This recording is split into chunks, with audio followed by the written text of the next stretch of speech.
Hey all welcome to Hannah learning family. So நான் உங்களோட Subha ma'am. இதுதான் நம்மளோட Tamil medium channel. So already நிறைய பேர் சப்ஸ்கிரைப் பண்ணியாச்சு. தமிழ் மீடியம் பசங்களா அவங்களுக்காக மட்டும்தான் இந்த சேனல் இருக்குது. ஸோ சப்போர்ட் கொடுங்க. அண்ட் உங்களோட ஃப்ரெண்ட்ஸ் எல்லாருக்குமே இந்த சேனலை ஷேர் பண்ணிடுங்க. பிகாஸ் நீங்கள் ரொம்ப நாளாக ரிக்வெஸ்ட் பண்ணி கேட்டதுனால தான் இந்த சேனலை நாங்கள் உருவாக்கணும். ஏன்னா எப்போவுமே வந்துட்டு இங்கிலீஷ் மீடியம் சேனல் ஒன்று தனியாக இருக்குது. அதுக்கு கீழே வந்துட்டு எங்களுக்கு தமிழ் மீடியத்தில் போடுங்க அப்படின்னு சொல்லிட்டு நிறைய ரிக்வெஸ்ட் வரும். இதையே நம்ம வந்துட்டு அவங்களை கேட்க வைக்கணும் அப்படிங்கிற ஒரு விஷயத்துக்காக தான் நம்ம தமிழ் மீடியம் சேனல் அப்படிங்கிற ஒன்று தனியாகவே உருவாக்க ஆரம்பித்தோம். ஸோ முடிஞ்ச வரைக்கும் லவ் அண்ட் சப்போர்ட் எங்களுக்கு நிறையாவே கொடுங்க. உங்களுக்கு தேவையான எல்லா விஷயங்களையும் நாங்கள் பண்ணித்தர ரெடியாக இருக்கோம். எங்கள் கூட சேர்ந்து ட்ராவல் பண்ணுற மைண்ட் செட்டோட இந்த வீடியோக்குள்ளே போகலாம். சரியா? ஸோ இன்னைக்கு நம்ம என்ன பார்க்க போகிறோம் அப்படின்னு பார்த்தோம்னா, நம்ம ஆல்ரெடி பார்த்துட்டு இருக்கிறதா ஒரு யூனிட்ல இருக்கக்கூடிய இம்பார்ட்டன்ட் கொஸ்டின்ஸ் எல்லாமே வந்துட்டு நம்ம ஒன் பை ஒன்னா பார்த்துட்டு இருந்தோம். ஸோ இதில் ஒரு தம்பி பார்த்த கமெண்ட்ல கீழே சொல்லியிருந்தாங்க, 7வது யூனிட்ல வந்துட்டு எங்களுக்கு இம்பார்ட்டன்ட் கொஸ்டின் சொல்லுங்க மேம் அப்படின்னு சொல்லிட்டு. ஸோ அதில் நான் பார்த்தா 2 மார்க்ஸே கிட்டத்தட்ட அவ்வளோ இருந்துச்சு. ஸோ எனக்கு தெரிஞ்சு இம்பார்ட்டன்ட் கொஸ்டின்ஸ் அப்படின்றது இருக்கும் இல்லையா? ஸோ அது எல்லாத்தையுமே எடுத்து அதை ஒரு டைம் நம்ம சொல்லி கொடுத்துடலாம் அப்படிங்கிற மாதிரி எடுத்தேன். பட் 2 மார்க்கே எனக்கு ஒரு 12 2 மார்க் கிட்ட வந்துருச்சு. ஸோ அதனால 3 மார்க் இப்போ எப்போவுமே வந்துட்டு 2 மார்க் செஷனில் வந்துட்டு 3 மார்க்கையும் சேர்க்கறதுனால தான் நம்மளால வந்துட்டு அதோட ஈக்குவேஷன்ஸை பண்ணிட்டு நம்ம இந்த கிளாஸ் பேர் என்னப்பா ஹிஸ்டீரியஸ் தயக்க இழப்பு அதை கூட வந்துட்டு நம்ம ஒரு ஓரலாக தான் பார்த்துருப்போம். ஸோ அந்த மாதிரி இல்லாமல் 2 மார்க்ஸை தனியாக 3 மார்க்ஸை தனியாக பார்த்துடலாம் அப்படின்னு சொல்லிட்டு முடிவு பண்ணியாச்சு. அண்ட் உங்களுக்கு என்ன சப்ஜெக்ட் வேணும், எந்த கொஸ்டின்ஸ் வந்துட்டு உங்களுக்கு பண்ணணும் அப்படிங்கிறது ஏதாவது மைண்டில் இருந்துச்சு அப்படின்னா நீங்கள் அதை கமெண்ட்ல கீழே பண்ணிடுங்க. ஸோ இன்னைக்கு நம்ம என்ன பார்க்க போகிறோம் அப்படின்னு பார்த்தோம்னா 7th யூனிட்ல இருக்கக்கூடிய 2 மார்க்ஸ் எல்லாத்தையுமே நம்ம பார்த்துடலாம். ஸோ அதில் ஃபர்ஸ்ட் என்ன அப்படின்னு பார்த்தோம்னா அலைமுகப்பு. அதென்ன 5ஆம் நம்பர்னு கேட்டால் உங்களோட புக் பேக் கொஸ்டின்ஸ்ல இருக்கக்கூடிய அதே நம்பரை நான் எடுத்து போட்டுட்டேன். பிகாஸ் அது கொஞ்சம் ஈஸியாக இருக்கும் அப்படிங்கிறதுக்காக. ஸோ அலைமுகப்பு, ஹைகன்ஸோட கொள்கை, ஒளியோட குறுக்கீட்டு விளைவுனா என்ன, ஓரியல் மூலங்கள்னா என்ன, விளிம்பு விளைவு, குறுக்கீட்டு விளைவுக்கும் விளிம்பு விளைவுக்கும் இடையில இருக்கிற அந்த வேறுபாடு, அதுக்கப்புறம் ராலே நிபந்தனை, தள விளைவுலாம் என்ன, ப்ரூஸ்டர் விதி, அதுக்கப்புறம் இரட்டை ஒளி விலகல். ஓகே. ஸோ நெக்ஸ்ட் என்ன அப்படின்னு பார்த்தோம்னா இன்னும் ஒரு 2 கொஸ்டின்ஸ் இருக்கு. கிட்ட பார்வை என்றால் என்ன, அந்த குறைபாட்டை எப்படி சரி செய்யலாம் அப்படின்ற மாதிரி வெள்ளெழுத்துக்கள். தூர பார்வைனா கிட்ட பார்வை என்ன, ரெண்டுமே சேர்த்து இந்த கிட்ட பார்வை போர்ஷன்ல வந்துட்டு நம்ம பார்த்துடலாம். ஓகேயா? ஸோ ஃபர்ஸ்ட் கொஸ்டின் என்ன அப்படின்னு பார்த்தோம்னா அலைமுகப்பு. ஒரு அலைமுகப்பு நிமிஷம் என்றால் ஓகே. ஸோ அலைமுகப்பு என்ன சொல்லுது அப்படின்னா, ஒரே நிலையில் அல்லது ஒரே கட்டத்தில் அதிர்வடையும் புள்ளிகளை இணைக்கும் முன்புற உரைக்கு அலைமுகப்புன்னு பேரு. இப்போ நீங்க குளம்லாம் பார்த்துருக்கீங்களா? அதாவது வில்லேஜ் சைடு இருக்கிறவங்களுக்கு வந்துட்டு குளம்ன்றது நல்லாவே தெரியும். ஊரணி சொல்லுவாங்க, கம்மா சொல்லுவாங்க. உங்களுக்கு எப்படி மேம் இவ்வளோ தெரியுது அப்படின்னா வந்துட்டு நான் சின்ன வயசுல இருந்த ஏரியா வந்துட்டு ஏரியா பேர் சொல்ல வேணாம், பட் அது லிட்டர்லி லைட்டா ஒரு கிராமம் தான்.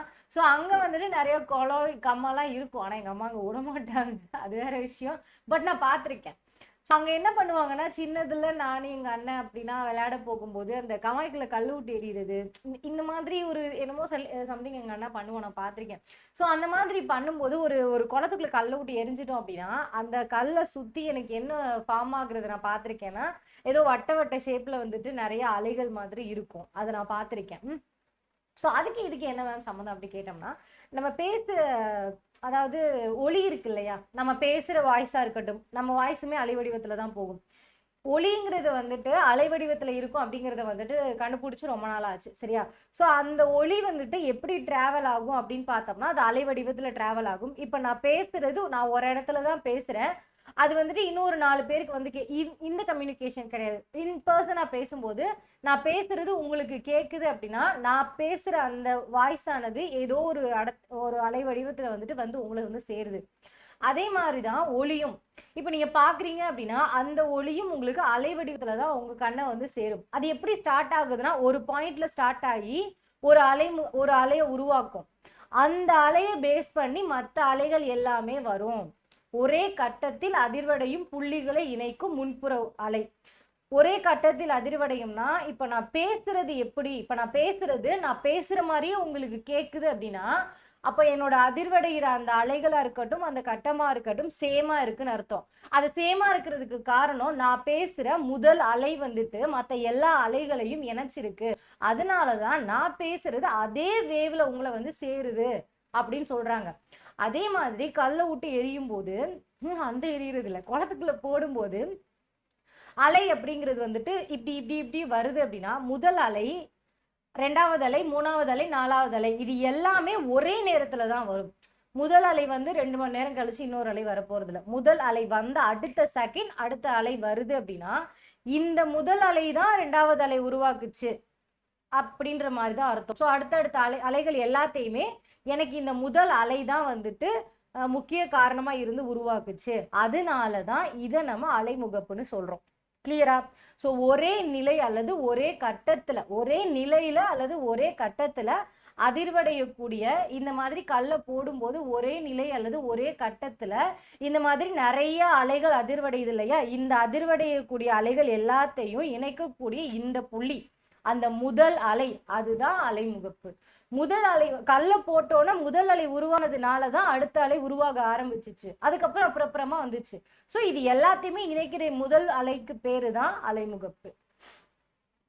கிளியரா? ஸோ நெக்ஸ்ட் கொஸ்டின் போலாமா? நெக்ஸ்ட் என்ன அப்படின்னா ஹைகன்ஸோட பிரின்சிபல். ஸோ இவர் என்ன சொல்றாரு அப்படின்னா, ஓகே, ஸோ ஹைகன்ஸோட பிரின்சிபல் என்ன சொல்லுதுன்னா, அலைமுகப்பில் உள்ள ஒவ்வொரு புள்ளியும் இரண்டாம் நிலை அலைக்குட்டிகளை உருவாக்கும் ஒளி மூலமாக செயல்படும்.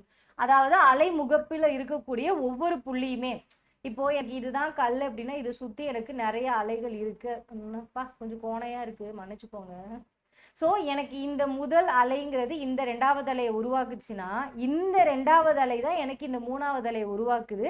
இந்த மூணாவது அலை தான் எனக்கு இந்த நாலாவது அலையை உருவாக்குது.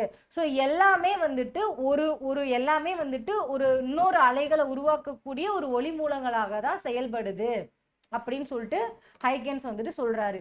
நெக்ஸ்ட் என்ன சொல்றாருன்னா, இப்புள்ளிகள் இருந்து வெளிவரும் இரண்டாம் நிலை அலைக்குட்டிகள் அலையின் வேகத்தில் ஊடகத்தின் அனைத்து திசைகளிலும் பரவும். இந்த இரண்டாம் நிலை அலைக்குட்டிகள் வரையப்படும் பொதுவான தொடுகோடு அல்லது இரண்டாம் நிலை அலைக்குட்டிகளின் முன்புற உரை அடுத்து ஏற்படும் புதிய அலைமுகப்பை கொடுக்கும். இவ்வளோ பெரிய டெஃபனிஷனை ஒரே படத்துல சொல்லிடலாம். எனக்கு இந்த முதல் அலை, இந்த ரெண்டாவது அலை, இந்த மூணாவது அலை, இந்த மூணாவது அலை. ஸோ இந்த முதல் அலை எனக்கு இந்த அலையை உருவாக்குச்சு, இந்த அலை எனக்கு இந்த அலையை உருவாக்குது, இந்த அலை எனக்கு இந்த அலையை உருவாக்குது. அப்ப இந்த அலை என்ன பண்ணும், எனக்கு இன்னொரு அலையை வந்துட்டு உருவாக்கும். அவ்வளவுதான். அதைத்தான் வந்துட்டு ஹைகன்ஸ் வந்துட்டு சொல்றாரு. ஸோ இரண்டாம் அலைக்குட்டிகள் வரையப்படும் பொதுவான தொடுகோடு அல்லது இரண்டாம் நிலை அலைக்குட்டிகளின் முன்புற உரை இந்த இருக்கா, இந்த புள்ளி, சரியா? இந்த ஒண்ணுமே இல்லை. இது வந்துட்டு ஒரு டெஃபனிஷன் தான். ஆக்சுவலா என்ன அப்படின்னா, எனக்கு ஒரு அலை உருவாகுதுன்னா அதே மாதிரி கட்டத்துல, அதே மாதிரி அதிர்வெண்ல, அதே மாதிரி இன்னொரு அலை உருவாகும். அந்த அலை என்ன பண்ணும்னா அதே மாதிரி இன்னொரு அலையை உருவாக்கும்.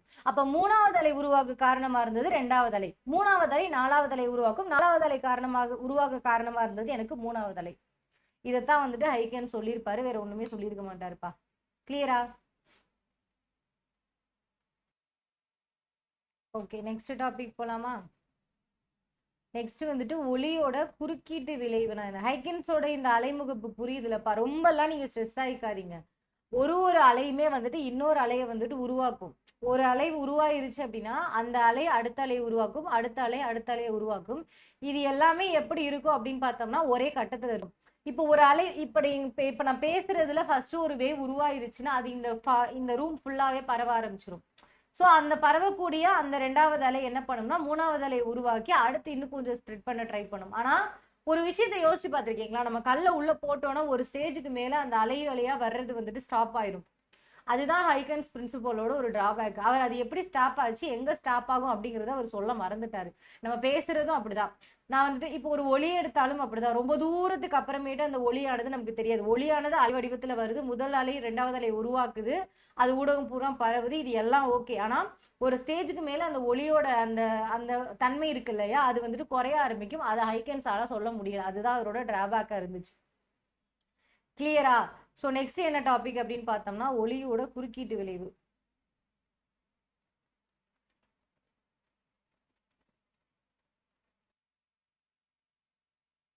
ஓகே, லைட்டா கோல்டு தான் கொஞ்சம் ஒரு மாதிரியா இருக்கு, சாரி ஃபார் தட். ஓகே, ஒளியோட குறுக்கீட்டு விளைவுனா என்ன அப்படின்னு பார்த்தோம்னா ஒரு நிமிஷம். ஸோ ஒளியோட குறுக்கீட்டு விலை, குறுக்கீட்டுனாலே வந்துட்டு ஒரு ஒளி மேலே, அதாவது குறுக்கீடுங்கிறத என்ன சொல்லுவோம், இப்போ நான் பேசிட்டு இருக்கும் போது யாராவது என்கிட்ட வந்து இடையில நம்ம 2 பேர் பேசிட்டு இருக்கும் போது யாராவது இடையில வந்து பேசினாங்க, சும்மா இருக்கே எப்போ பார்த்து குறுக்கால வராது அப்படி சொல்லுவோம்ல, அதே மாதிரிதான் ஒரு ஒளி போயிட்டு இருக்கும்போது இன்னொரு ஒளி வந்துட்டு அதை டிஸ்டர்ப் பண்றதை தான் நம்ம குறுக்கீட்டு விளைவுன்னு சொல்றோம். அப்போ ஒரே ஒரு ஒளியை வச்சு குறுக்கீட்டு விளைவு பண்ண முடியுமா? முடியாது. அப்ப 2 ஒளி தேவை. சரியா? சோ 2 ஒளி இருக்கு அப்படின்னா அந்த 2 ஒளிக்கும் இடையில வந்துட்டு உருவாகக்கூடிய அந்த மோதலா இருக்கட்டும் ஏதோ ஒண்ணு, அதைத்தான் நம்ம என்னன்னு சொல்றோம் அப்படின்னா குறுக்கீட்டு விளைவு அப்படின்னு சொல்லிட்டு சொல்றோம். சோ இங்க கொடுத்துருக்காங்க பாருங்க. 2 ஒளி அலைகள் ஒன்றின் மீது மற்றொன்று மேற்பொருந்துவதால் சில புள்ளிகளில் ஒளி செறிவு அதிகரிக்கும், வேறு சில புள்ளிகளில் ஒளி செறிவு குறையும் நிகழ்வுக்கு ஒளியின் குறுக்கீட்டு விளைவு என்று பெயர். ஆமா, 2 ஒளி அலைகள் ஒன்றின் மீது ஒன்று மேற்பொருந்தும் போது, மேற்பொருந்துறது மீன்ஸ் ஆட் ஆகும் போது அப்படின்னு ஞாபகம் வச்சுக்கோங்க. 2 அலை, ஒரு அலை இந்த இருக்கு பாருங்க, இந்த S1ங்கிற அலை வந்துட்டு என்ன பண்ணுதுன்னா S2ங்கிற அலைய இந்த Pங்கிற புள்ளியில வந்துட்டு சந்திக்குது. ஸோ இந்த மாதிரி சந்திக்கும் போது ஒரு சில டைம் அந்த ஒளி, அந்த ஒரு சில புள்ளிகள்ல வந்துட்டு ஒளியோட செறிவு இருக்கு இல்லையா, அது அதிகரிக்கும். ஒரு சில புள்ளிகள்ல வந்துட்டு ஒளியோட செறிவு அப்படிங்கிறது என்ன பண்ணும் அப்படின்னு பார்த்தோம்னா ரொம்பவே கம்மியா இருக்கும் அப்படின்னு சொல்லிட்டு சொல்றாங்க. எப்ப செறிவு அதிகரிக்கும் அப்படின்னு பார்த்தோம்னா 2 ஒளி இருக்கும். ஸோ இங்க பாருங்க, இந்த மாதிரி ஒரு ஒளி போகுதுப்பா, இந்த மாதிரி ஒரு ஒளியும் அதே மாதிரி திசையில இன்னொரு ஒளியும் போகுது. ஸோ இந்த 2 ஒளியையும் நான் ஆட் பண்றேன்னு வச்சுக்கோ. ஸோ இதுவும் மேல இருக்கு, இது வந்துட்டு ரெண்டுமே பாசிட்டிவ், இது மேல இருக்கிறது பிளஸ், கீழே இருக்கிறது மைனஸ், இது பிளஸ் இது மைனஸ் இது மைனஸ். ஸோ இது ரெண்டையும் ஆட் பண்ணும்போது எனக்கு என்ன கிடைக்கும் அப்படின்னு பார்த்தோம்னா ஒரு பெரிய வேல்யூ வந்துட்டு கிடைக்கும். கரெக்டா? இப்போ இந்த இடத்துல ஒரு 4 இருக்கு, இந்த இடத்துல ஒரு 4 இருக்கு, இந்த இடத்துல ஒரு 5 இருக்கு, இந்த இடத்துல ஒரு 5 இருக்கு. ஸோ இந்த அலை எனக்கு எப்படி கிடைக்கும் பார்த்தோம்னா இது ரெண்டுமே பிளஸ். ஸோ அப்போ ரெண்டையும் ஆட் பண்ணும்போது எனக்கு இந்த இடத்துல அலை அப்படிங்கிறது வந்துட்டு ஒரு பெரிய அலையா கிடைக்கும். கரெக்டா? இது ரெண்டுமே மைனஸ், ரெண்டுமே மைனஸ்ல இருந்தாலும் minus into minus plus. So இந்த இடத்துல எனக்கு இங்கேயுமே பெரிய அலையா கிடைக்கும். ஸோ இந்த மாதிரி ரெண்டு அலை முகப்புகளை வந்துட்டு நம்ம ஆட் பண்ணும்போது எனக்கு ஒரு பெரிய அலை முகப்பு கிடைச்சிச்சுன்னா அந்த இடத்துல எனக்கு ஒளி செறிவானது அதிகமா இருக்கும். அப்ப எங்க கம்மியா இருக்கும் அப்படின்னு கேட்டோம்னா, சப்போஸ் எனக்கு இந்த மாதிரி இருக்குன்னு வச்சுக்கோங்க, இது வந்துட்டு இந்த ஷேப்ல இருந்து எனக்கு இந்த அலையானது இந்த வடிவத்துல இருந்துச்சுன்னா இங்க பிளஸ் இங்க மைனஸ், இங்க பிளஸ் இங்க மைனஸ் இங்க பிளஸ்.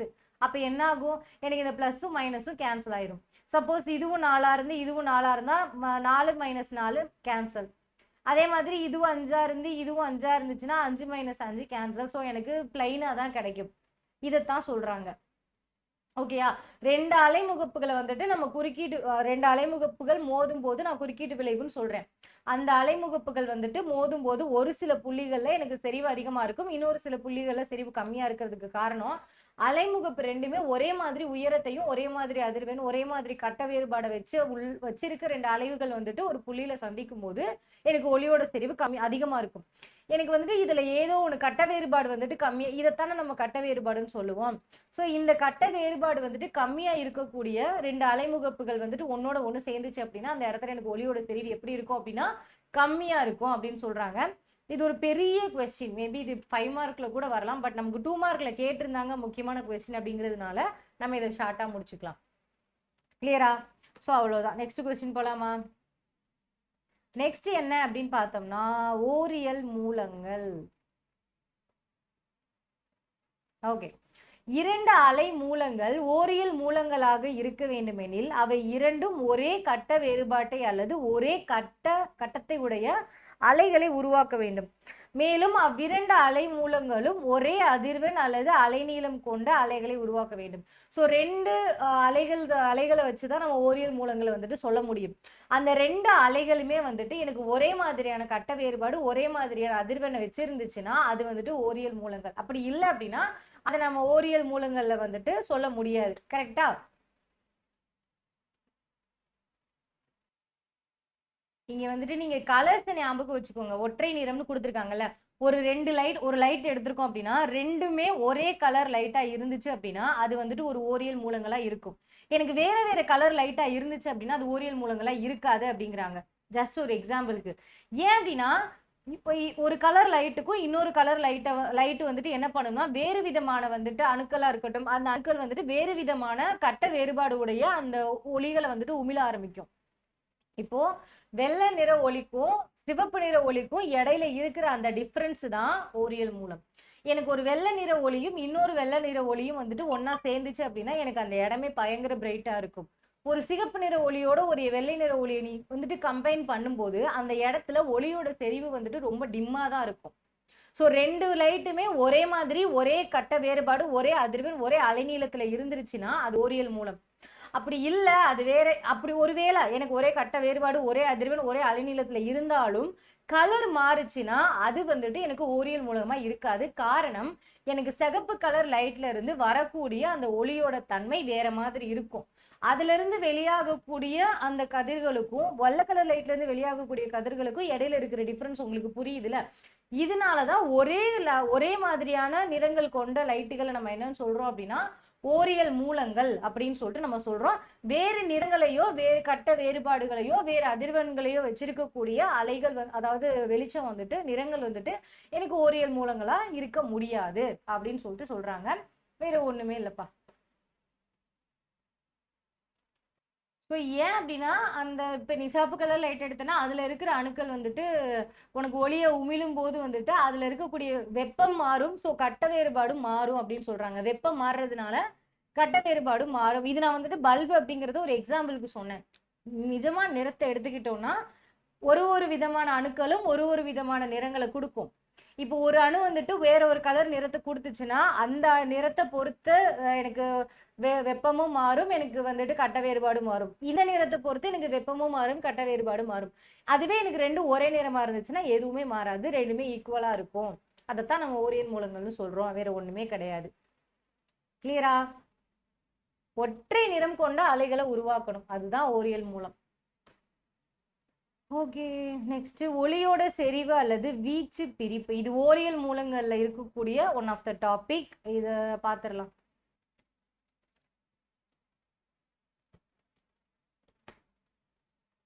ஓகே, என்ன சொல்லியிருக்காங்க? ஒளி செறிவு அல்லது வீச்சு பிரிப்பு. வெள்ளி பூசப்பட்ட கண்ணாடி வழியே ஒளியை செலுத்தும் போது ஒரே நேரத்தில் ஒளி எதிரொலிப்பு மற்றும் ஒளிவிலகல் இரண்டும் ஏற்படும். ஒரே ஒளி மூலத்திலிருந்து 2 ஒளிக்கற்றைகள் பெறுவதால் பிரிக்கப்பட்ட இவ்விரண்டு ஒளிக்கற்றைகளும் ஓரியல் ஒளிக்கற்றைகளாக செயல்படுகிறது. ஒண்ணுமே இல்லப்பா, இங்க ஒரு பிக்சர் இருக்கு பாருங்க. அதாவது இது வந்துட்டு ஒற்றை நிற ஒளி மூலம்பா. இதுதான் வந்துட்டு அந்த ஒற்றை நிற ஒளி மூலம். இந்த ஒளி மூலத்தை நம்ம என்ன பண்றோம் அப்படின்னு பார்த்தோம்னா, பகுதி பூசப்பட்ட வெள்ளி ஆடினா இது என்ன பண்ணும்னா பாதி ஒளிக்கதிர்களை வந்துட்டு வெள்ளி பகுதி பூசப்பட்ட வெள்ளி ஆடின்னு சொல்லிட்டாலே பாதி ஒளிக்கதிர்களை வந்துட்டு எதிரொலிக்க செய்யும். பாதி ஒளிக்கதிர் என்ன பண்ணும் அப்படின்னா அதை தாண்டி ஊடுருவி போக செய்யும். அதுதான் வந்துட்டு பாதி வெள்ளி பூசப்பட்ட பகுதி ஆடிக்கு வந்துட்டு பொருள். பாதியை எதிரொலிக்கும், பாதியை உள்ள அதாவது உள்ள உட்புகுந்து போகும் பாதி ஒளி.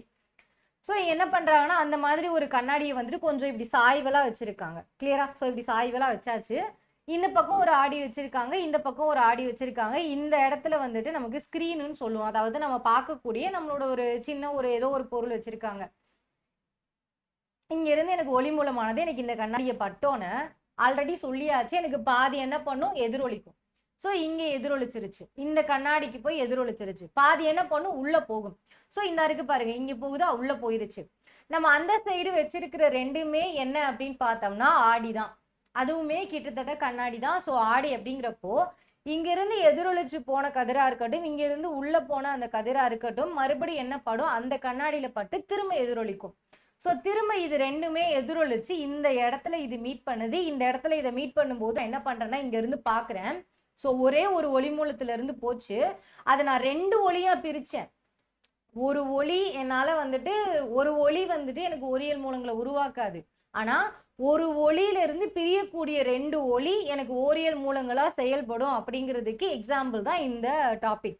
ஸோ 2ஆ பிரிச்சோம். 2ஆ பிரிச்சதுக்கு அப்புறம் 2 இடத்துலயும் கண்ணாடி வச்சோம். அதுக்கப்புறம் திரும்ப அது எதிரொலிச்சு ஒரே இடத்த வந்து சேர்ந்துச்சு.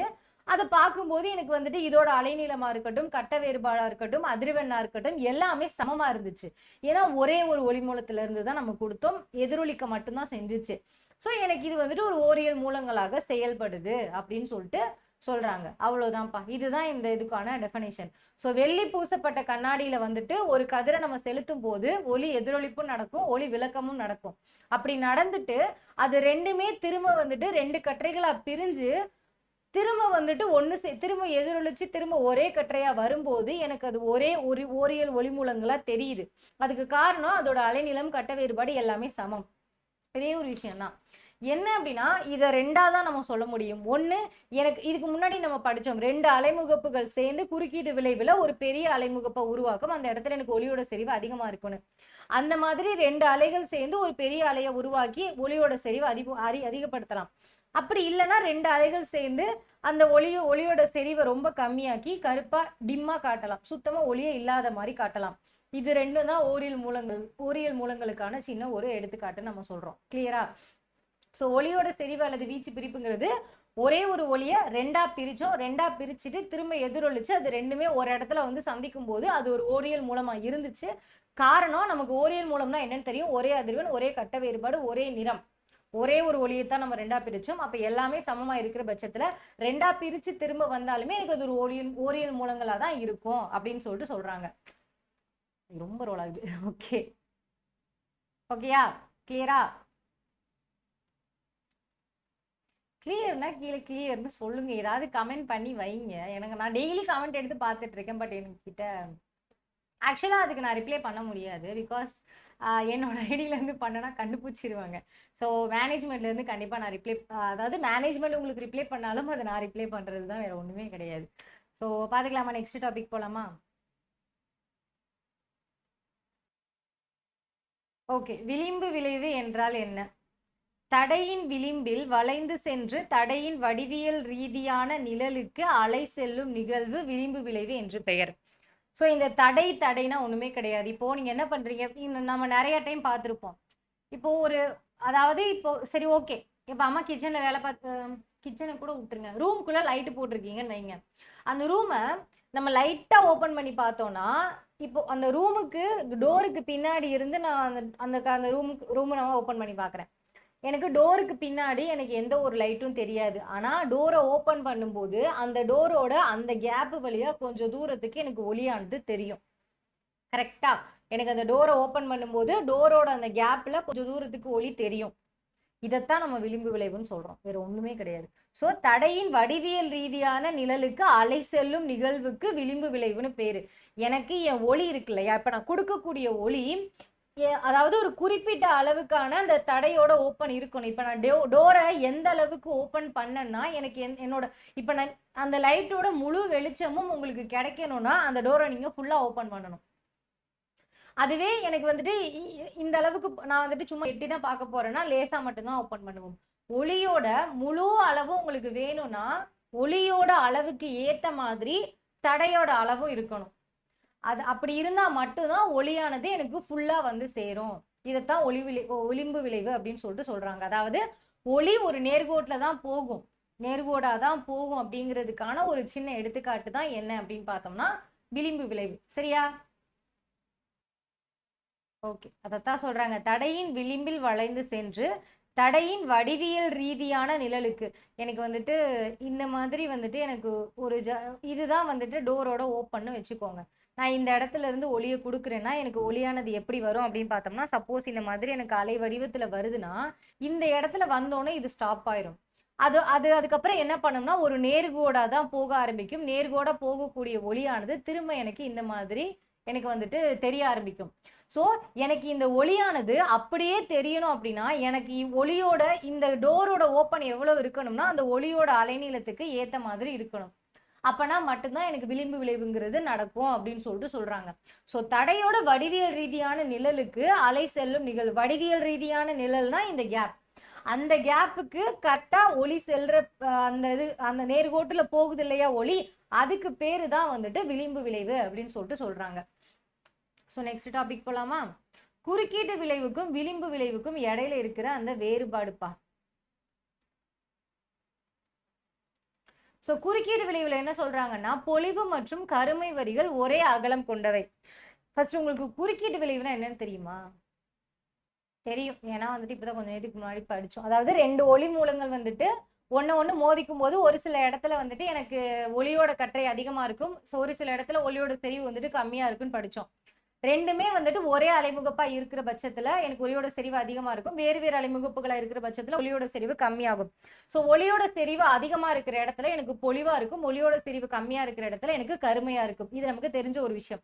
அதைத்தான் சொல்றாங்க, கருமை மற்றும் பொலிவு வரிகள் ஒரே அகலம் கொண்டவை. அதோட பேண்டு இந்த மாதிரி இருக்கு அப்படின்னா எனக்கு வந்துட்டு ஒரு இதுல, அதாவது குறுக்கீட்டு விளைவுல எனக்கு இந்த இடத்துல கருப்பு இருந்துச்சுன்னா இந்த இடத்துல ஒயிட் இருக்கும், இந்த இடத்துல கருப்பு இருக்கும். ஸோ இந்த ஒயிட்டுக்கும் இந்த கருப்புக்கும், அதாவது இந்த கருப்புக்கும் ஒயிட்டுக்கும் இடையில இருக்கக்கூடிய அந்த அகலம் எனக்கு குறுக்கீட்டு விளைவுல ஒரே மாதிரி தான் இருக்கும். ஏன்னா 2 ஒளி தான், 2 ஒளி எனக்கு ஒண்ணுக்கு ஒண்ணு மோதும் போது ஒண்ணு எனக்கு ஒரு லைட்டு அதிகமா தெரியும், இல்லைன்னா லைட்டு கம்மியா தெரியும். லைட் அதிகமா இருக்கிற இடத்த நான் வெள்ளையான பகுதின்னு சொல்லுவேன், செறிவு அதிகமா இருக்கும். எனக்கு லைட் கம்மியா இருக்கிற இடத்த நான் கருப்பான பகுதின்னு சொல்லுவேன், அந்த இடத்துல வந்துட்டு எனக்கு செறிவானது கம்மியா இருக்கும். ஸோ இதோட அகலம்னு பார்த்தோம்னா சேமா இருக்குங்கிறாங்க. ஆனா இந்த விளிம்பு விளைவை பொறுத்த வரைக்கும் மற்ற வரிகளை விட மைய வரிக்கு தான் அகலம் அதிகமா இருக்கும். இப்போ நீ டோரை ஓப்பன் பண்ணனா லைட்டா ஓப்பன் பண்ணி, எனக்கு டோரை ஃபுல்லா ஓப்பன் பண்ணிட்டேன் அப்படின்னா எனக்கு மொத்த ஒளியும் உங்ககிட்ட வந்து சேர்ந்துரும். ஆனா டோரை லேசா ஓப்பன் பண்றேன், இல்லைன்னா ஒரு டார்ச் அடிக்கிறேன்னு வையேன், அந்த டார்ச்ல சென்டர்ல போகக்கூடிய அந்த ஒளி தான் அதிகமா இருக்கும், செறிவு அதிகமா இருக்கும். டார்ச்சுக்கு சைடுல இருக்கக்கூடிய ஒளியோட செறிவுன்னு பார்த்தோம்னா எனக்கு கம்மியா தான் இருக்கும். ஸோ நடுவுல மட்டும்தான் பட்டையோட அகலம் அதிகமா இருக்கும், சைடுலலாம் எனக்கு பட்டை அகலம் கம்மியா இருக்கும் அப்படின்னு சொல்றாங்க. நம்மளோட வீடு அப்படின்னு பார்க்காம ஒரு அந்த ஜன்னலை ஒரு லேசா திறந்து வைக்கும் போது எனக்கு ஒளியானது எந்த கேப் வழியா வருதோ அந்த கேப்ல மட்டும்தான் அதிக அளவுக்கு ஒளி செறிவு இருக்கும். அது மறைஞ்சிருக்கிற இடத்துல எனக்கு ஒளியானது சுத்தமா தெரியாது, செறிவு கம்மியாக ஆரம்பிக்கும். இதுதான் இந்த பட்டை அகலங்களோட வேறுபாட்டுக்கு காரணமா இருக்கும். கிளியரா? ஸோ நெக்ஸ்ட், எல்லா பொலிவு வரிகளும் கிட்டத்தட்ட ஒளி செறிவை பெற்றிருக்கும், ஒரே ஒளி செறிவை பெற்றிருக்கும். ஸோ எல்லா பொலிவான வரிகள், அதாவது எனக்கு ரெண்டுமே வந்துட்டு ஒரே அலைமுகப்புகளா இருந்து நான் அதை ரெண்டையும் ஆட் பண்ணும்போது எனக்கு ஒரு பெரிய அலைமுகப்பு கிடைக்குது அப்படின்னா அந்த மாதிரி இருக்கக்கூடிய எல்லா பொலிவான வரிகளுமே ஒரே மாதிரியான ஒளி செறிவை தான் வச்சிருக்கும் அப்படின்னு சொல்றாங்க. 2 ஒளியை ஜாயின் பண்ணும்போது, இப்ப நீ ஒரு இடத்துல ஒரு டார்ச் அடிக்கிறதுக்கும் ஒரே இடத்துல 2 டார்ச்சை சேர்த்து அடிக்கிறதுக்கும் இருக்கிற எப்படி இருக்கும்? 2 டார்ச்சை நீ சேர்த்து எடுக்கும் போது எல்லாமே சேர்ந்து சேர்ந்து சேர்ந்து ஒரு பெரிய பிரைட்டா தெரியும். ஸோ எனக்கு அந்த இடத்துல ஒளியோட செறிவு பொலிவு தான் அதிகமா இருக்குமே தவிர அந்த கருமை அப்படிங்கிறது வந்துட்டு கொஞ்சம் கம்மியா தான் இருக்கும் அப்படிங்கிறாங்க. இங்க என்ன சொல்றாங்க அப்படின்னு பார்த்தோம்னா, உயர் வரிசை விளிம்பு விளைவு வரிகளில் ஒளி செறிவு வேகமாய் குறையும். உயர் வரிசை விளிம்பு விளைவுகள்லாம் அதுதான், அதோட இந்த சைடு இருக்கு இல்லையா, அதோட தூரம் அதிக ஆரம்பிக்குது, இல்லைன்னா எனக்கு இந்த சைடுல இருக்கக்கூடிய அந்த கேப் இப்படி அதிகமாக டார்ச்சையே ஞாபகம் வச்சுக்கோங்க, சென்டர்ல மட்டும்தான் அதிகமா இருக்கும். எனக்கு இந்த சைட்ல எல்லாம் ஒளியோட செறிவு எப்படி இருக்கும் அப்படின்னு பார்த்தோம்னா இருக்காது, வேகமா குறைய ஆரம்பிக்கும் அப்படின்னு சொல்றாங்க. வேற ஒண்ணுமே இல்லை. ஒளிவரிகளின் எண்ணிக்கை அதிகம், ஒளிவரிகளின் எண்ணிக்கை குறைவு. இங்க வந்துட்டு ஒளிவரிகளோட எண்ணிக்கை தான் அதிகமா, அதாவது பிரைட்னஸ் அதிகமா இருக்கும், இங்க பிரைட்னஸ் வந்துட்டு எனக்கு கம்மியா இருக்கும். காரணம் விளிம்பு விளைவு அப்படிங்கிறதுக்கு நமக்கு என்ன தேவைன்னா அந்த ஒளியோட அலைநீளத்துக்கு ஏற்ற மாதிரி தான் அந்த தடை இருக்கணும். ஒரு தடை வழியா எனக்கு ஒளியானது கடந்து போகுதுன்னா அந்த தடை வந்துட்டு எப்படி இருக்கணும்னா ஒளியோட அலைநீளத்துக்கு கரெக்டா இருக்கும்போது எனக்கு விளிம்பு விளைவு நடக்கும். அப்படி பார்த்தோம்னா தடையை நம்ம ரொம்ப பெருசா வைக்க முடியாது, இவ்வளவுதான் இருக்கும். இந்த கேப் வழியா போகும்போது எனக்கு அந்த ஒளியோட அந்த எண்ணிக்கை என்ன பண்ணும் அப்படின்னு பார்த்தோம்னா குறைய ஆரம்பிக்கும் அப்படின்னு சொல்றாங்க. இங்க அப்படி கிடையாது, 2 டார்ச், ஒரு ஒளியை இன்னொரு ஒளி மேல நம்ம மோததான் செய்யறோம். அப்படிங்கிறப்போ எனக்கு ஒளியோட செறிவு என்னவா இருக்கும்? அதிகமா இருக்கும் அப்படின்னு சொல்றாங்க. வேற ஒண்ணுமே இல்லப்பா. ஸோ நெக்ஸ்ட் டாபிக் போலாமா? ராலே நிபந்தனை என்றால் என்ன?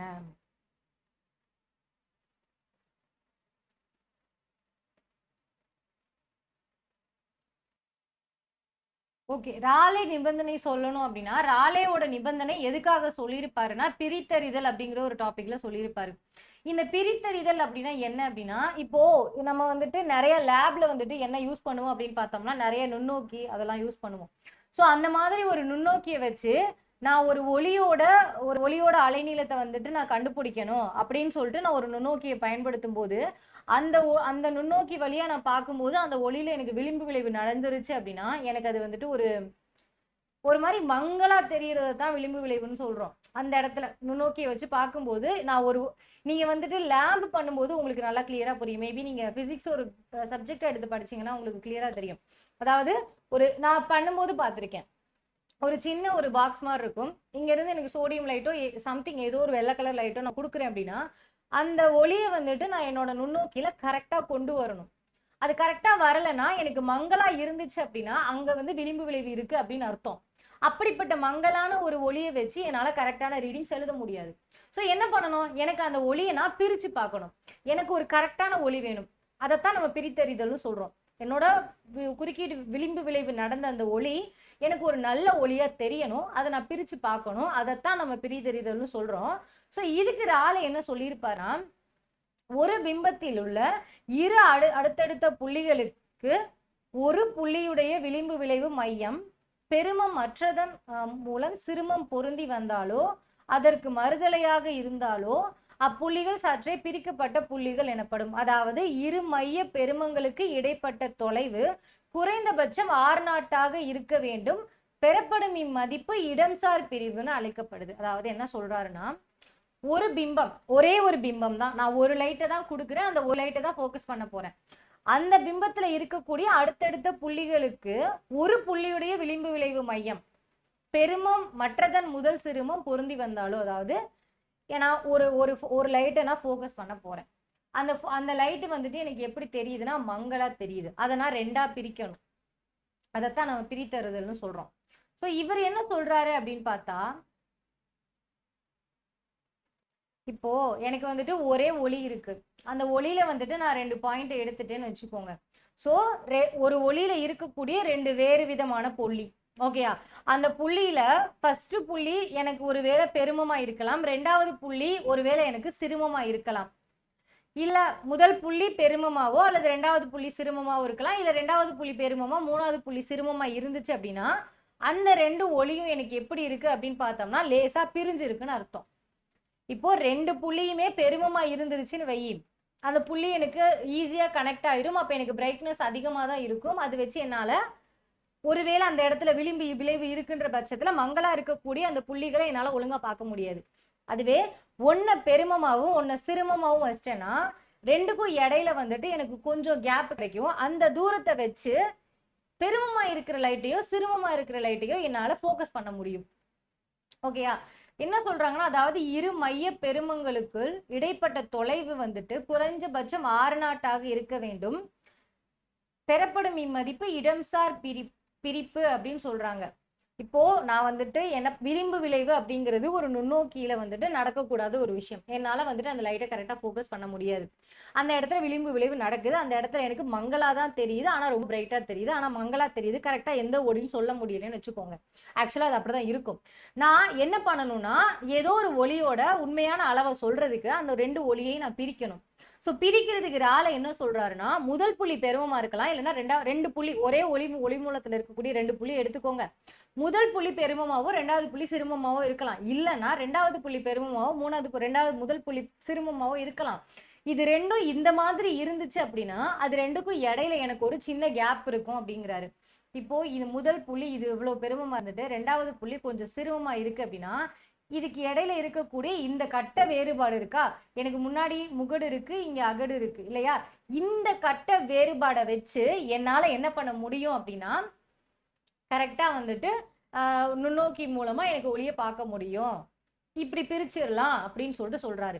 இது 2க்கும் இடையில இருக்கிற அந்த தொலைவு இல்லைன்னா நீங்க கட்ட வேறுபாடுன்னு ஞாபகம் வச்சுக்கோங்க. எப்படி இருக்கணும்னா R0 இருக்கணும் அப்படின்னு சொல்றாரு. இதுதான் ராலேயோட நிபந்தனை. ஓகே, புரிஞ்சிருக்கும். ஸோ நெக்ஸ்ட் டாபிக் போலாம். தளவிளைவு என்றால் என்ன?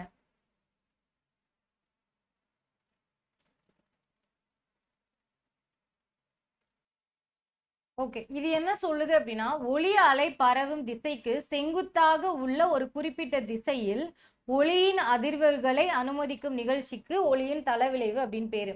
நமக்கு வந்துட்டு ஒளி வந்துட்டு அலை வடிவத்துல இருக்கு அப்படிங்கிறது எல்லாமே நமக்கு தெரியும், சரியா? சோ ஒளி வந்துட்டு ஒரு நேர்கோட்டு வடிவத்துல இருக்குங்கிறதையும் நமக்கு குறுக்கீட்டு விளைவும் விளிம்பு விளைவும் வந்துட்டு சொல்லல. ஆக்சுவலா குறுக்கீட்டு விளைவும் விளிம்பு விளைவு என்ன பண்ணுச்சுன்னா ஒளியோட அலைப்பண்புகளை மட்டும்தான் சொன்னுச்சு. இந்த மாதிரி நேர்கோட்டு பண்புகளை பத்தி அந்த 2ம் பெருசா பேசல. இது சொல்லும். ஸோ மின்காந்த அலைகள்னாலே அது ஒரு குறுக்கீட்டு அலைகள் அப்படின்னு சொல்லிட்டு இது சொல்லுது. ஒரு புள்ளியில இருந்து எனக்கு ஒளி வந்துட்டு பிரியுது அப்படின்னா அது எல்லா திசையிலையுமே போக ஆரம்பிக்கும், கரெக்டா? ஸோ அப்படி போகும்போது அந்த ஒளி போற திசைக்கு செங்குத்தா எந்த ஒளியோட அதிர்வெண் வந்து கரெக்டா இருக்கோ அதை மட்டும் அனுமதிச்சிச்சு அப்படின்னா அதுக்கு பேரு தான் தளவிளைவு. எனக்கு ஒளி வந்துட்டு இந்த திசையில பரவுது அப்படின்னா எனக்கு தலைவிளைவா இருந்துச்சு அப்படின்னா ஒளி எந்த மாதிரி இருக்கும் அப்படின்னு பார்த்தோம்னா இந்த திசையில இருக்கும். இதுக்கு பேரு தான் தளவிளைவு. ஆக்சுவலா ஒளி வந்துட்டு எனக்கு என்ன பண்ணும் அப்படின்னு பார்த்தோம்னா எல்லா திசைகள்லையுமே போகும். ஓகேயா? ஸோ இந்த மாதிரி எல்லா திசைகள்லையுமே போகும்போது என்ன சொல்றாங்கன்னா ஒரு குறிப்பிட்ட திசையில் ஒளியின் அதிர்வுகளை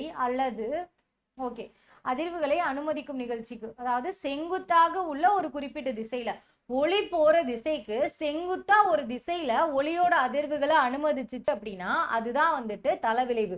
இந்த தலவிளைவுனால நமக்கு என்ன யூஸ் அப்படின்னு பார்த்தோம்னா, நம்மளோட சன்கிளாசஸ் எல்லாம் இருக்கு இல்லையா, அதெல்லாம் தலவிளைவு தான் ஏற்படும். நம்ம ஏன் வந்துட்டு சூரியனை டைரக்டா பார்க்காம சன்கிளாஸ் போட்டு பார்க்குறோம்? காரணம் என்னன்னா, சூரிய ஒளி எல்லாமே நம்ம கண்ணில் பட்டுச்சுன்னா நம்ம கண்ணு கூசும், நம்மளால அதை பார்க்க முடியாது ஒழுங்கா. ஸோ சூரிய ஒளியை நம்ம என்ன பண்ணணும்னா தலவிளைவு அடைஞ்ச ஒரு ஒளியா மாற்றணும். அதை எப்படி மாற்றணும்னா, நமக்கு தேவையான ஒளியை மட்டும் நம்ம எடுத்துக்கணும். ஸோ எனக்கு ஒளியிலிருந்து என்னோட கண்ணுக்கு செங்குத்தா வரக்கூடிய அந்த ஒளி மட்டும் எனக்கு போதும், எனக்கு அது தலைவிளைவு அடையணும். அதனாலதான் நம்ம சன்கிளாசஸ் யூஸ் பண்றோம். அதை நான் இன்னொரு டாபிக்ல நான் சொல்றேன். இது வந்து எக்ஸாம்பிள். ஸோ தலைவிளைவுனா என்ன அப்படின்னா, ஒளியோட திசைக்கு செங்குத்தான ஒரு குறிப்பிட்ட திசையில வந்து செங்குத்தா இருக்கக்கூடிய ஒரு குறிப்பிட்ட திசையில ஒளியோட அதிர்வுகளை மட்டும் அது அனுமதிச்சுச்சு அப்படின்னா அதுதான் தலைவிளைவு. எல்லா ஒளியையும் அனுமதிக்காம ஏதோ ஒரு குறிப்பிட்ட திசையில ஒரு செங்குத்தான திசையில ஒரு ஒளியை அனுமதிக்குதா, அதுக்கு பேரு தலைவிளைவு. அது ஏன் அனுமதிக்குதுங்கிறத வந்துட்டு இன்னும் பிரீஃபா வந்துட்டு அடுத்து போலராய்ட்ஸோட யூசஸ்ல வந்துட்டு நம்ம பார்க்கலாம். ஸோ போலராய்ட்ஸோட யூசஸ் அப்படின்னு பார்த்தோம்னா, போலராய்டுங்கிறது ஒரு ஷீட்டு. அந்த ஷீட்டை வந்துட்டு என்ன பண்ணுவோம் அப்படின்னு பார்த்தோம்னா, நம்ம சன்கிளாசஸ்லாம் வைப்போம். சன்கிளாசஸ்ல வைக்கும் போது ஒளி இருக்கு இல்லையா, அந்த ஒளியில இருந்து எனக்கு சன்னுல இருந்து வரக்கூடிய மொத்த ஒளியையும் நம்ம கண்ணுக்கு தராம தலவிளைவு அடைய வச்சு நம்ம கண்ணுக்கு அது தரும். இப்போ இந்த செங்குத்தான திசையில இருக்கக்கூடிய ஒளியோட அதிர்வுகளை தான் அனுமதிக்குது தலைவிளைவுன்னு சொன்னா, அதே மாதிரி அந்த போலராய்டு ஷீட்டுகளும் எனக்கு என் ஒளி எந்த திசையில இருக்கோ அதுக்கு செங்குத்தான திசையில இருக்கக்கூடிய ஒளி கற்றைகளை மட்டும்தான் அது எடுத்துக்கிட்டு மிச்ச கற்றைகளை வந்துட்டு விலக்கி விட்டுரும். அதனாலதான் நம்ம சன்கிளாஸ் போட்டு பார்த்தோம்னா சன்னானது பிரைட்டா தெரியாம கண்ணுக்கு ஏத்த மாதிரி தெரியுது. கிளியரா? இதுக்கு பேரு தான் தலைவிளைவுப்பா. ஸோ நெக்ஸ்ட் போலாமா? என்ன மாதிரியான ஒளி வேணுமோ அதை மட்டும் எடுத்துக்கிறதுக்கு பேர் தான் தலைவிளைவு.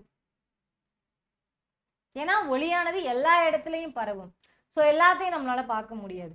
என் கண்ணுக்கு எந்த மாதிரி ஒளி அதிர்வுகள் தெரியுதோ அதைத்தான் நான் பார்க்க முடியும். இதைத்தான் தலைவிளைவுன்னு சொல்றாங்க. ஸோ இது எல்லா திசையிலையுமே இருக்கும். அந்த ஒளி எந்த திசையில போகுதோ அதுக்கு செங்குத்தா வந்துட்டு அதிர்வுகளை கொண்ட ஒளிகளை மட்டும்தான் அனுமதிக்கும். அதுதான் தலைவிளைவு. ஸோ நெக்ஸ்ட் டாபிக் ப்ரூஸ்டர் விதி.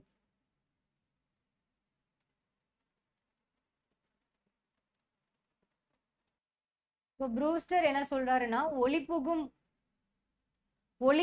ஊடகத்தின் தலைவிளைவு கோணத்தின் டான்ஜென்ட் மதிப்பு, அதாவது இந்த tan ஐபின்னு சொல்லுவோம். tan ஐபிங்கிறது எதுக்கு ஈக்குவலா இருக்கும்னா ஒளிவிலகல் எண்ணிற்கு வந்துட்டு ஈக்குவலா இருக்கும் அப்படின்னு சொல்றாங்க. ப்ரூஸ்டர் விதிங்கிறது வந்துட்டு ஒரு பெரிய டாபிக்கா தான் இருக்கும். அவர் என்ன சொல்லியிருப்பார் அப்படின்னா, எனக்கு வந்துட்டு ஒரு ஒளியானது நார்மலா ஒரு சாதாரண ஒளி ஒரு ஊடகத்து மேல படும்போதே எனக்கு ஒளி எதிரொலிப்பு வந்துட்டு இருக்கும், தலைவிளைவும் எனக்கு வந்துட்டு ஒரே நேரத்துல இருக்கும் அப்படின்னு சொல்லிட்டு டான்ஜென்ட் வந்துட்டு சொல்லுவாரு. கரெக்டா? ஸோ என்ன சொல்றாருன்னா, ஒரு ஃபுல்லாவே தலைவிளைவு அடையாத ஒரு ஒளி வந்துட்டு ஏதோ ஒரு ஊடகத்துக்கு மேல பட்டு எனக்கு வந்து அந்த ஒளி வந்துட்டு ஒரு கட்டத்துல வந்துட்டு எனக்கு தலைவிளைவு அடையுது இல்ல, அதைத்தான் இவர் என்னன்னு சொல்றாருன்னா தலைவிளைவு கோணம் அல்லது ப்ரூஸ்டர் கோணம்னு சொன்னாரு. ஸோ இது வந்துட்டு ப்ரூஸ்டர் விதினா என்ன அப்படிங்கிறது. ஸோ நார்மலா இருக்கக்கூடிய ஒளி வந்துட்டு எனக்கு ஒரு தலைவிளைவு அடையாத ஒளி ஒரு ஊடகத்துக்கு மேல பட்டு எனக்கு வந்துட்டு தலைவிளைவு அடையக்கூடிய அந்த கோணத்தை நம்ம ப்ரூஸ்டர் என்ன சொல்றாருன்னா ப்ரூஸ்டர் கோணம் அப்படின்னு சொல்லிட்டு சொல்றாரு. ஸோ அப்படி வர்ற ஒளி இருக்கு இல்லையா, அது ஒண்ணுக்கு ஒண்ணு செங்குத்தா இருக்கும். அதாவது ஒளி எதிரொலிச்ச ஒளியும் ஒளி விளக்கம் அடைஞ்ச அந்த ரெண்டு ஒளிகளுமே தலைவிளைவு அடையும் போது ஒளி எதிரொலிப்பு அல்லது ஒளி விளக்கம் ரெண்டு தான் நடக்கும். ஸோ அப்படி இருக்கக்கூடிய அந்த ஒளிகள் வந்துட்டு ஒண்ணுக்கு ஒண்ணு செங்குத்தா இருக்கும். இது உண்மைதான். இப்போ எனக்கு ஒரு ஒளி வந்துட்டு நான் தலைவிளைவு சொல்லும் போது எனக்கு குறிப்பிட்ட செங்குத்துல இருக்கக்கூடிய ஒளியை மட்டும்தான் உள்ள தருது அப்படின்னா, சப்போஸ் மிச்சம் இருக்கிற ஒளிகள் இது என்ன பண்ணும், எதிரொலிக்க தான் செய்யும். ஸோ எதிரொலிக்கக்கூடிய அந்த ஒளியானது உள்ளுக்குள்ள வந்த என்னோட அந்த ஒளிக்கு எப்படி இருக்கும்னா செங்குத்தா இருக்கும். அப்படி இருந்தா மட்டும்தான் தலைவிளைவு நடக்கும். அந்த கோணத்தை தான் தலைவிளைவு கோணம் அப்படின்னு சொல்லிட்டு அவர் சொல்றாரு. ஸோ நெக்ஸ்ட் என்ன சொல்றாருன்னா, அப்படி ஒளி புகும் ஊடகம் இருக்கு, ஒரு ஊடகத்துக்குள்ள ஒளி வருது, அந்த ஒளியானது எனக்கு தலைவிளைவு அடையுது. அப்படி தலைவிளைவு அடையக்கூடிய அந்த கோணத்தை இவர் என்னன்னு சொல்றாருன்னா ப்ரூஸ்டர் கோணம்னு சொல்றாரு. அந்த ஒளிப்புகும் ஊடகம் இருக்கு இல்லையா, அந்த தலைவிளைவு கோணத்தோட டான்ஜென்ட் மதிப்பு, ஒளிப்புகும் ஊடகத்துக்குள்ள வந்து தலைவிளைவு அடைஞ்ச ஒரு கோணம் இருக்கு இல்லையா, அந்த கோணத்தோட டான்ஜென்ட் மதிப்பு எதுக்கு ஈக்குவலா இருக்கும்னு பார்த்தோம்னா ஒளிவிலகல் எண்ணுக்கு ஈக்குவலா இருக்கும். ப்ரூஸ்டர் என்ன சொல்றாரு, ஒரு சாதாரண ஒளி ஒரு ஊடகத்துக்குள்ள வந்து எனக்கு தலைவிளைவு அடையாத அந்த ஒளி தலைவிளைவு அடையுது, எந்த ஒரு பர்டிகுலர் கோணத்துல அது தலைவிளைவு அடையுதோ, செங்குத்துன்னு சொல்லியாச்சு ஆல்ரெடி. ஒரு எந்த அதாவது வர்ற ஒளியை வந்துட்டு குறிப்பிட்ட செங்குத்து ஒளிகளை மட்டும்தான் உள்ள வச்சுக்கிறோம், அதுக்கு பேர் தான் தலைவிளைவுன்னு சொல்லியாச்சு. ஸோ ஏதோ ஒரு கோணத்துல அந்த ஒளியானது தலைவிளைவு அடைஞ்ச ஒளியா மாறுது, அது வந்துட்டு தலைவிளைவு கோணம். அந்த தலைவிளைவு கோணம்ங்கிறது எப்படி, அந்த தலைவிளைவு கோணத்தோட டேன் மதிப்பு எப்படி இருக்குமா, அது எந்த ஊடகத்துக்குள்ள பூந்துச்சோ அந்த ஊடகத்தோட ஒளிவிலகல் எண்ணிற்கு சமமா இருக்குமா. கிளியரா? ஸோ இவ்வளவுதான். இதுதான் வந்துட்டு ப்ரூஸ்டரோட விதி, வேற ஒண்ணுமே கிடையாது. நெக்ஸ்ட் டாபிக் என்ன கொடுத்துருக்காங்க, எங்க பார்க்க ஆனா என்ன இது இருக்கு. ஸோ நெக்ஸ்ட் டாபிக், இரட்டை ஒளிவிலகல் என்றால் என்ன.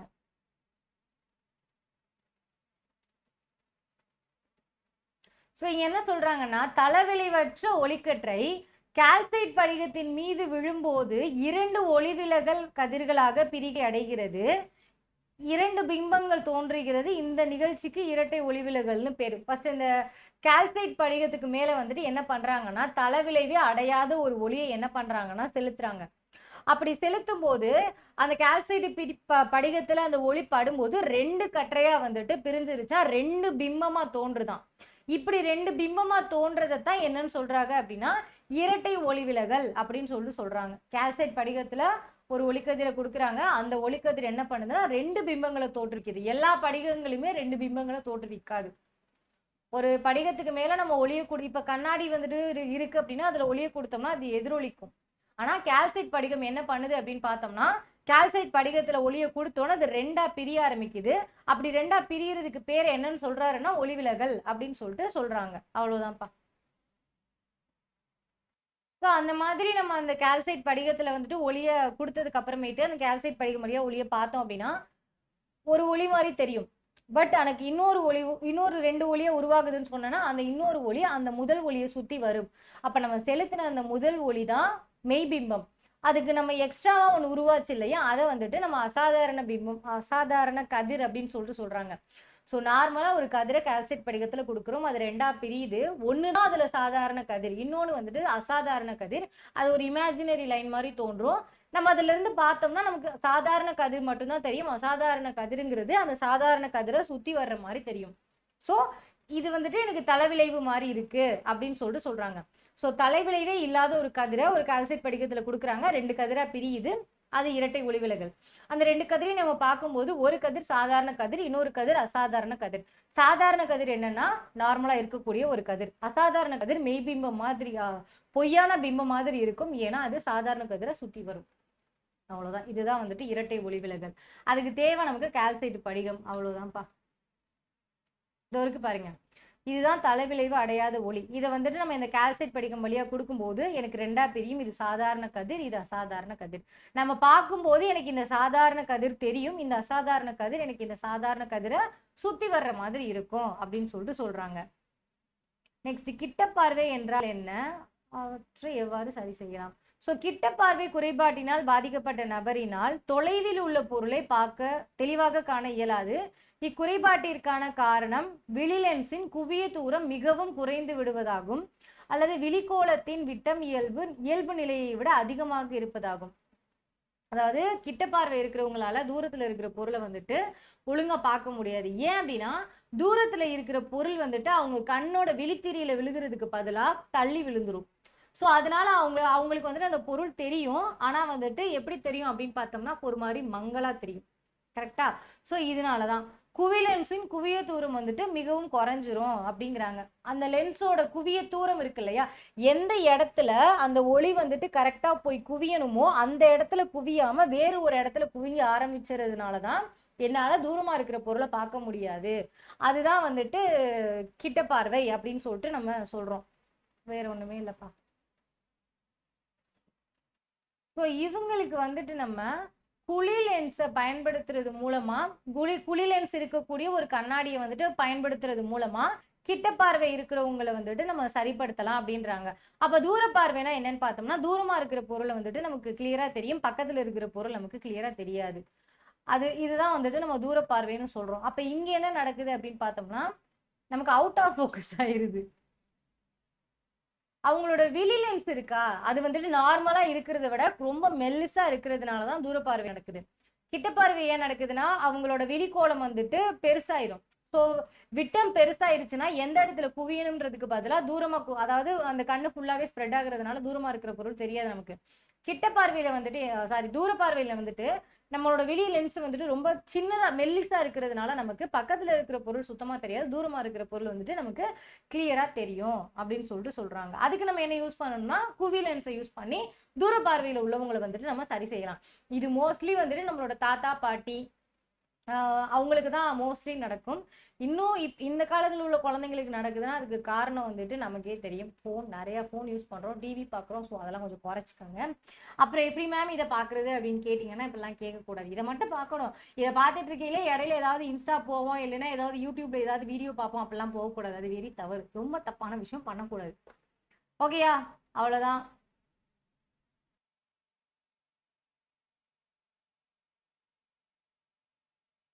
ஸோ இங்க கொடுத்துருக்காங்க பாருங்க, தேவையான அளவுக்கு வந்து இது பண்ண முடியாது.